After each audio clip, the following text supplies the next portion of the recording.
Hello, everybody. This is Rashad. I just wanted to make this a brief video. If you can, please hit the subscribe button, hit the like button. It'll be greatly appreciated. So I wanted to make a brief video, pretty much describing on what happened last night at the state hearing regarding SJ 35, the bill that they're attempting. Well, they're going to the way it's looking to enshrine into our Constitution regarding expanding the equal protection under the law in regards to discrimination. And so what they're doing is primarily they're adding abortion, gender transformation, or we're going to call it the transgender stuff. They're trying to put into law these different groups in which they will have quote unquote protection from discrimination. And so, in so many words, if you were to protest against that of abortion, consider discriminating against those who want to have an abortion. Or if you are against, say, for instance, gender reassignment surgery, you will be considered discriminating under the law to those groups of people. And so this law is very problematic in many different ends, many different ways, because it really has in the crosshairs conservatives and Christians. And so for people like myself, like my wife leads Hope Line. It's a pregnancy center for women that are in which they try to encourage women to have their babies, not to abort them. They would be in the crosshairs because they would be considered perhaps discriminating against those who want to have an abortion.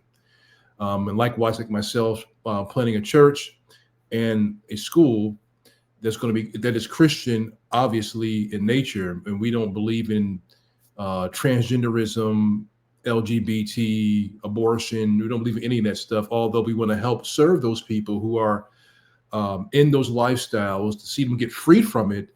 We will also be in the crosshairs when it comes to this new law that's going to be more than likely passed into law, especially after what I saw last night, which I want to get to right now. And that's the bigger issue. The law that they are attempting to put into law is a problem, but what's a bigger problem is what I witnessed last night. And the problem was this: those who were opposing this law were underrepresented. We were outnumbered by far.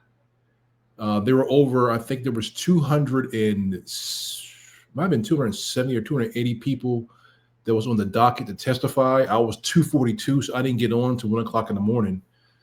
And for some reason, my testimony is not recorded on the YouTube link. I don't know what happened. I know they ran a tape. I don't know what happened, but you won't see my testimony on there. But I'm going to share what I shared at the hearing on this video. But nevertheless, we were so underrepresented. This is a problem. If I can give a ratio, the ratio was probably 15-1 or 20-1. And that, what I mean by it is this: there were 20 people to one of us, 20 people that were in support of the bill, as opposed to only one of us, or 15-1. 15 people that were in support of the bill as opposed to one of us. It was that wide of a gap. And I had an epiphany. I had an aha moment. And I said, the problem is not necessarily, although it is to a certain degree, it's not necessarily leftist policy, although that obviously that's a problem. But I think the bigger problem is those of us who are against these type of policies, we don't get involved. We complain. We complain when they take away our religious exemption for a vaccine, or they put tampons in public school bathrooms, in boys' bathrooms, or with this particular bill, calling you, you're discriminating against people who want to have abortions.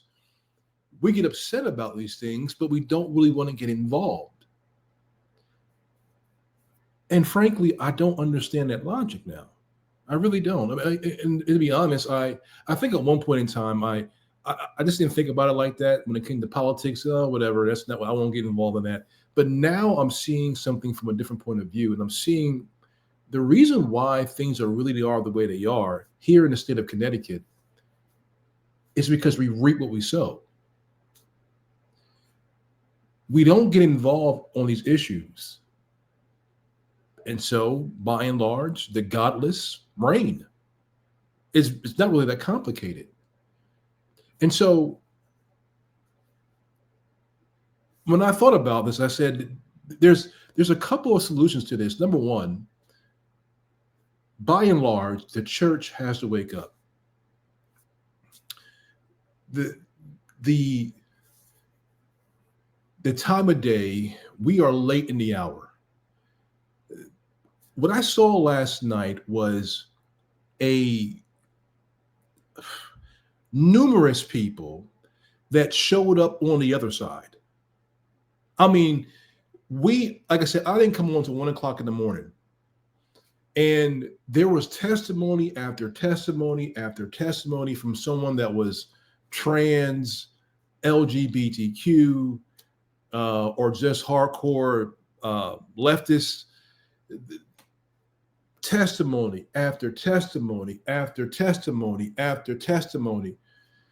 And I'm thinking to myself, there's no way in the world we're going to be able to stop this bill, because those on this committee, the elected officials, the majority of them are leftists. So they're already have their minds made up primarily. But then when you have overwhelming support coming from the public to support the bill, and a handful of us showing up as being Christians or quote unquote conservatives, what do you think is going to happen? It was for me an eye-opening moment. I've testified several other times at these hearings, but for some reason, when it hit me last night and this morning, I said, this is one of the reasons why we have a state that has largely become so not just deep blue, but almost communist, because most people who have opposing views don't get involved in the political process. And that could be because we've been believing the lie, well, we got a separation between church and state, and that type of lack of understanding. This is why, at least at Liberty Bible Church, one of our values is our Christian heritage, remembering our Christian heritage, because we need to understand from a historical standpoint how we got to where we are as a nation today. And by and large, it was because of our Christian heritage. But if you're not taught that, and if you don't know that, these things will happen. We think, well, the secularists should run the politics. We as Christians should step out of it. And then the whole time, we by and large give them a free pass. And then we complain when they come out with different laws that are antithetical to our faith. And so, again, it was an aha moment for me. And I said, we got to do something about this. And so what do? That's the question. Well, the first thing is we had to have it made up in our minds that we got to get involved one way or another. That's the first thing. Everything begins right here. It begins in our heads. And I was talking to a friend earlier today. He said, man, we can't do nothing about it. We live in a blue state. They're not going to change. And I said, no, you can't think like that. Because if you think like that, that's what's going to be. You're not going to change anything. So you can't have that mentality. Oh, this is how it's always been. We can't win. That sounds a lot like Numbers 13. You remember the story when the spies came back from spying out the promised land. 10 of the spies came back and said, we can't defeat the giants. We're going to lose. You know, why'd you do this to us? And they wanted to kill Moses. And then God judged them and said, okay, because of your unbelief, you're going to wander in this wilderness for 40 years. And I believe when we have that type of mentality in our context, we say we can't overturn this system. It's always going to be deep blue. Democratic policy is going to rule X, Y, and Z. Of course, you reap what you sow. That's what by and large is going to happen. But nevertheless, I think we have to rethink this, and I would dare say strategize. So number one, our mindsets have to be, no, we can defeat this Goliath. We can defeat it. Not by our own strength, but the same strength that David had through God. I believe he can overturn the egregious laws that are being put forth in his state and to begin to enact righteous legislation. That can happen, but you first have to believe it can happen. That's the first thing. Second thing is, Obviously, the church has to get involved. One thing that we're doing is we're planning a church, Liberty Bible Church. So we will definitely be involved. But it's not just about Liberty Bible Church. Our whole vision is to plant many churches throughout New England, because we need more of a Christian witness. We need more of a Christ-centered witness throughout this entire region, indeed, including Connecticut. And so that's another part. We have to have churches that will be willing to be involved in the political process, because the church is multidimensional in this regard.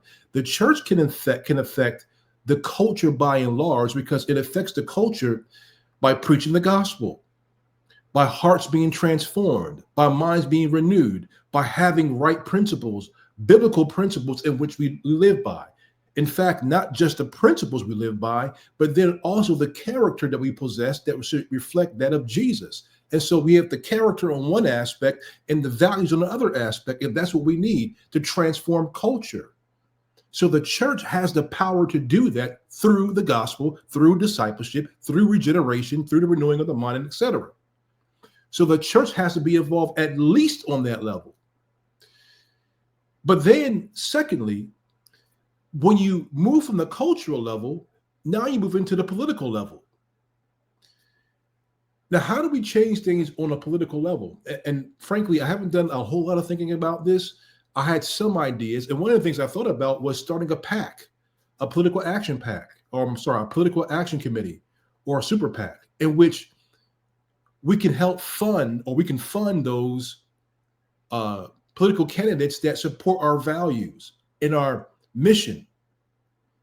Things like that is having the finances available to candidates that can actually move the needle here in the state of Connecticut. And if we get big enough to go out into all of New England.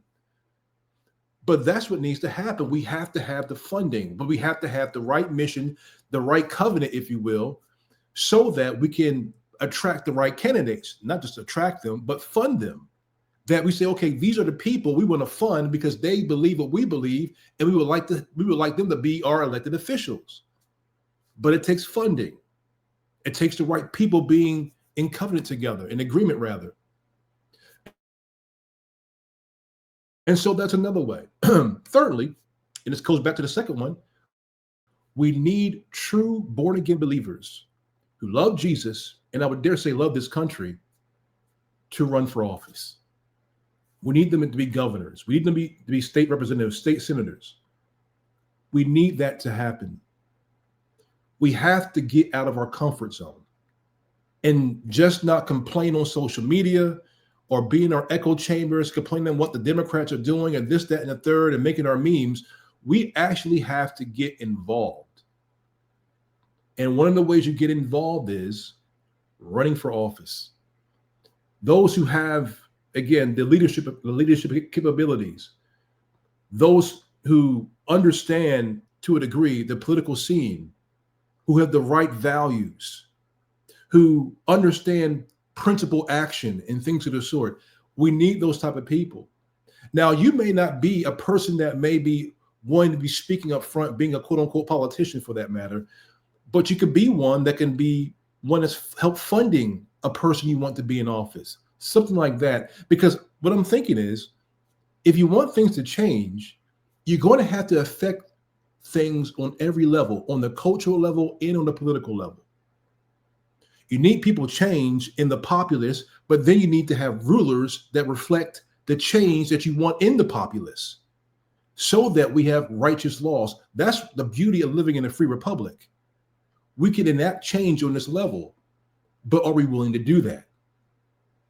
And so with that being said, I want to share with you what I said last night, and then I'll close out. All right, so this is what I said last night at the hearing. I said, good evening. My name is Rashad Gibson. I'm a PhD candidate and a pastor, and I oppose SJ 35. My first thought when considering SJ 35 is this: how can we as citizens of Connecticut abide by a law that appears to contradict organic law, the very foundation of our constitutional order? The Declaration of Independence, which is organic law, states that we are endowed by our Creator with inalienable rights, among them life, liberty, and the pursuit of happiness. This bill does not uphold those rights, it undermines them. First, the right to life.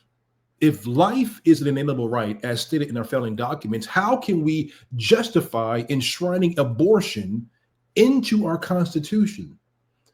Do the unborn not have the same right to life that you and I have? Moreover, those who seek to protect innocent life now risk being branded as discriminatory or even criminalized under this law. Second, the right to liberty. This amendment expands constitutional protections to include gender reassignment as a fundamental right. But true liberty must be grounded in truth. And we already know that these procedures can cause permanent sterilization, fertility loss, and deepening mental health struggles. Is it truly liberty to encourage people, especially children, to make irreversible medical choices without questioning the long-term consequences? Why would you impose a law that shields these procedures from criticism rather than ensuring open debate of their safety and ethics? And lastly, the pursuit of happiness. Historically, this phrase has nothing to do with the fleeting pleasures or fleeting desires or the so-called right to end an unborn life or to radically change one's body. The pursuit of happiness, as understood by our founders, was tied to virtue, Christianity, and the moral order. This amendment does not align with those principles. It is not virtuous nor justice. It is lawlessness. As Thomas Aquinas said, an unjust law is no law at all. And if this bill is unjust, if it tramples on our inalienable rights, it should be rejected outright. I urge you to rescind SJ 35 on the grounds that it violates our inalienable rights and the moral order on which our nation was built. And that's how I ended. Now, afterwards, they didn't ask me any questions or nothing like that. It was so late in the night, they probably wanted to leave. But that was what I said. And this brings a thought to me, and I'm going to close out like this.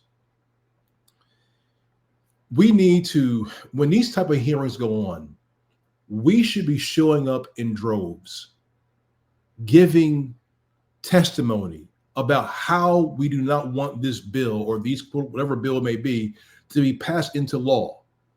If we were to show up in droves, then it would perhaps give something to these elected officials to think about. But when we don't show up and the other side does, guess what's going to happen? They're going to win by and large. So perhaps we need to have a system so that we know when these bills are being put out there so that we can stand against it. Maybe that could be an effect. But ultimately, we have to get involved one way or another.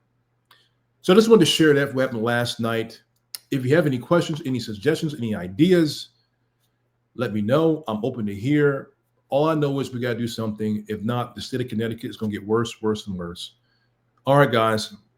Thanks for tuning in, and I'll be talking to you soon. Be blessed.